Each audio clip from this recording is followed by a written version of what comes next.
এই তো লাল আর এই তো সাদা, এখন দুইটা ভালো করে মিশিয়ে ফেলি। আর এই তো পিঙ্ক কালার হয়ে গেছে, এই তো হলুদ আর এই তো নীল, এখন দুইটা মিক্স করতে হবে। আর এই তো এখন সবুজ কালার হয়ে গেছে, এই তো নীল আর এই তো চকলেট, এখন দুইটা ভালো করে মেশাতে হবে। আর এই তো কমলা কালার হয়ে গেছে। আরে না, হ্যাঁ আজকে তোমাদের সবাইকে এই সোনার ডিমটা পানি থেকে বের করতে হবে, কিন্তু কোনো হাত লাগানো যাবে না।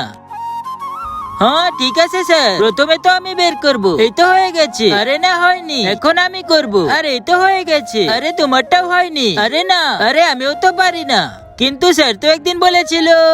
তার আগে আমি দেখবো তুমি আল্লাহকে নাকি শয়তানকে বেশি ভালোবাসো। আল্লাহকে ভালোবাসলে ভিডিওতে লাইক করে চ্যানেলটিকে সাবস্ক্রাইব করে দাও, আর কমেন্টে আল্লাহ নামটি লিখে যাও। শয়তানকে ভালোবাসলে লাইক কমেন্ট করতে হবে না।